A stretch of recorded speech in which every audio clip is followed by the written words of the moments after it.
Hello coaches, welcome back to another Modern Soccer Coach Breakdown. This week we take a look at crossing activities and how to incorporate into your pre-season training. Sometimes crossing activities can go two different ways. Sometimes they can be quite slow, methodical, unrealistic to the game. Sometimes it's the opposite. Sometimes players can be really engaged, they can enjoy it, and you can link the runs into how you want to play and put a tactical perspective in on it as well. We're going to look at the second one. We're going to look at how to make it up-tempo, how to make it enjoyable, and how to make it related to your game model in pre-season. Hope you enjoy it. Before we start, please give it a like. Please subscribe to the channel so you don't miss any more. Please also check out our pre-season bundle package. Only a couple of weeks left in that. Please don't miss that offer. It's on the link below. 5 resources, 50% off on the link below. Thanks so much for the support. Crossing, finishing. Let's go. Alright, the first exercise is from Zinedine Zidane's Real Madrid. He gets the tempo and the work rate from this and the challenge from this by using two balls. So you've got 3 players in the wide areas. There's a 3-player combination for a cross and a finish into one goal. And then immediately after the finish, the second forward sprints to the other goal and receives a pass from the coach to finish. So 2 balls, 2 sides. So one side works, one side recovers. You can make it competitive. You can have one side competing against the other. You can flip the runs, change all the moves. You can change the combinations as well for the cross, change the runners. A lot of room to do different things in this, but a really, really good exercise to add that realistic component and change the picture as well. Okay, our next one is from Thomas Tuchel. This is more of a team one where, again, if you want to build a part of the exercise around, you want to involve more players. A really, really good way to do that. You've got attacking players positioned in pairs behind each goal. You've got 2 wide players or more alongside a server or a coach on the outside with a supply of balls. Exercise starts when one of the wide players plays into the server or the coach and then goes down the line for the return. At the same time, the attacking pair, which the wide player started from, sprint towards the furthest goal. As the wide player shapes up the cross, the attacking pair change their runs. You want to try to encourage them to do this, to lose markers if they're running from distances, and then score from close range. As soon as the finish is played, the next side goes, and the same happens. The 2 forwards who finish recover at the bottom goal, so they can work both sides of going one way and going the other.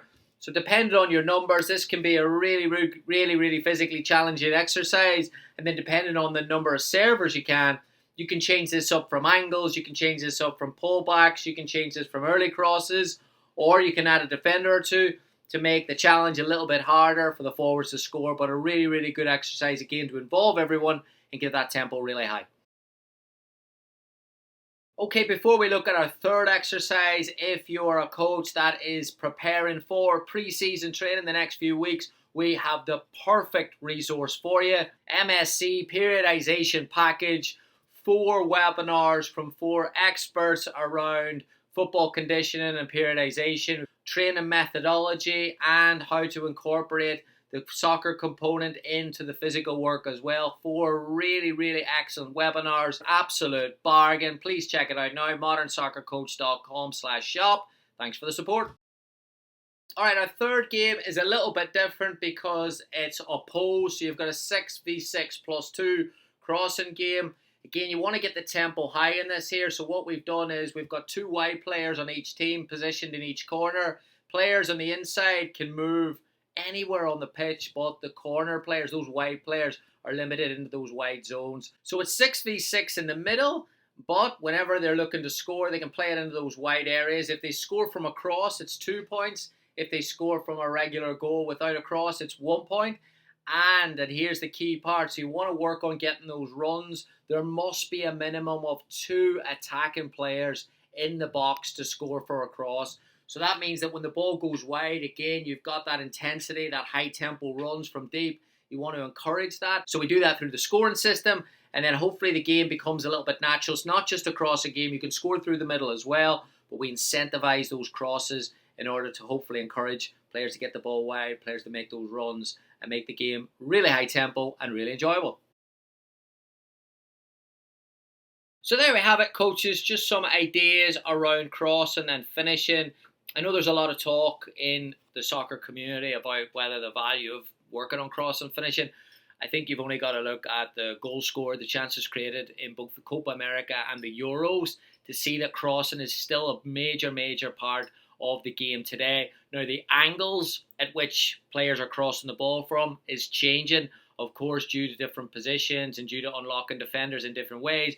We're seeing more box crosses, we're seeing more pullbacks, and you can incorporate those in all three of those exercises just by manipulating the way that the exercise is set up. I would say another constant in the Euros and the Copa America this summer is runs from deep and players on the edge of the box. So again, you can work on that there. That last game and those 2 players being in the box, you can add that to 3. You can change the limits, you can change the numbers, you can change the pitch size. But I think it's always good to encourage, not just say, all right, we're going to cross the ball, where those runs are made, where the spaces are, what you're prioritizing, what the structure is underneath.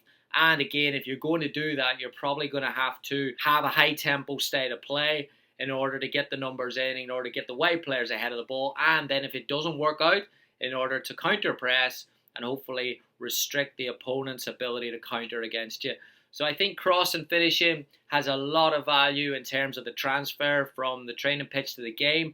But I also think it's really enjoyable for players to practice, again, getting that repetition in front of the goal, cross and finishing. Sometimes they don't realize how much work it is, and sometimes it goes in the flow of the exercise. So it's a good way to incorporate that rather than doing isolated running or playing for long bouts where fatigue comes in quickly.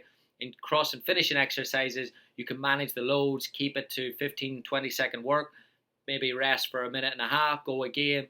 So you can manage that from a physical perspective. But players love hitting the back of the net. Players love crossing the ball. Players love hitting volleys and headers.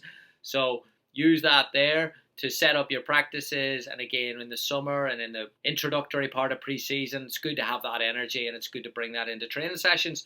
So as always, I hope you enjoy it. If you're looking for more ideas and you want these breakdowns are for free on modernsoccercoach.com. If you benefit from the breakdowns, if you enjoy all the free content over there, all that we request is that you support the work by making sure you're a subscriber and you like the work. It just helps us keep growing it. We're over 40,000 followers, which is huge, but 70% of the people that watch the videos are not subscribers. So we want to get that number down. We want to make sure everyone's subscribing and we keep growing the channel, keep putting these breakdowns out, along with the videos, along with the interviews, and maybe we'll add something else in the next couple of months as well. So thanks so much for your support. Good luck with the pre-season planning. Check out the Modern Soccer Coach website. I'll see you next week. Goodbye.